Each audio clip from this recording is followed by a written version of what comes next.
ಎಲ್ಲರಿಗೂ ನಮಸ್ಕಾರ. ಪ್ರತಿದಿನ ನಾವು ಎದ್ದ ತಕ್ಷಣ ನೀರು ಕುಡಿಯೋದ್ರಿಂದ ನಮ್ಮ ಆರೋಗ್ಯ ಬಹಳ ಸುಧಾರಿಸುತ್ತೆ. ಒಂದು ಅರ್ಧ ಲೀಟ್ರಷ್ಟು ನೀರು ಕುಡಿಯೋದು ತುಂಬ ಒಳ್ಳೆಯದು. ಮೊದಲನೇ ಗ್ಲಾಸ್ ನೀರು ಕುಡಿಯುವಾಗ ನಮ್ಮ ಒಳಗಿರುವಂತಹ ಆತ್ಮಲಿಂಗಕ್ಕೆ ನೀರನ್ನು ಅಭಿಷೇಕ ಮಾಡ್ತಾ ಇದ್ದೀನಿ ಅನ್ನುವ ಭಾವದಿಂದ ನೀರನ್ನು ಕುಡಿಯಬೇಕು. ಎರಡನೇ ಗ್ಲಾಸ್ ನೀರು ಕುಡಿಯುವಾಗ ನಮ್ಮ ಇಷ್ಟ ದೈವಕ್ಕೆ ಅಭಿಷೇಕ ಮಾಡ್ತಾ ಇದ್ದೀನಿ ಅನ್ನುವ ಭಾವದಿಂದ ನೀರನ್ನು ಕುಡಿಬೇಕು. ಇನ್ನು ಮೂರನೇ ಲೋಟ ನೀರು ಕುಡಿಯುವಾಗ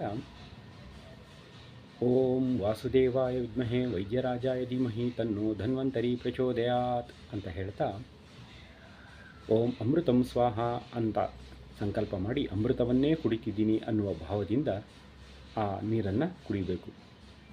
ಕುಡಿತಾ ಮನಸ್ಸಿನಲ್ಲಿ ಆಯುರಾರೋಗ್ಯಂ ದೀಹಿಮೆ ಯೌವನಂ ದೀಹಿಮೆ ಅಂತ ಸಂಕಲ್ಪ ಮಾಡಬೇಕು. ಇದರಿಂದ ನಮ್ಮ ಮಾನಸಿಕ ದೈಹಿಕ ಆರೋಗ್ಯ ಹೆಚ್ಚಾಗುತ್ತೆ. ದೇಹದಲ್ಲಿ ಶಕ್ತಿ, ಯೌವನದ ಒಂದು ಶಕ್ತಿ ಉತ್ಸಾಹ ಏನಿದೆ ಅದು ಸದಾ ಕಾಪಾಡಿಕೊಳ್ಳೋದಕ್ಕೆ ಬಹಳ ಸಹಕಾರಿಯಾಗುತ್ತೆ.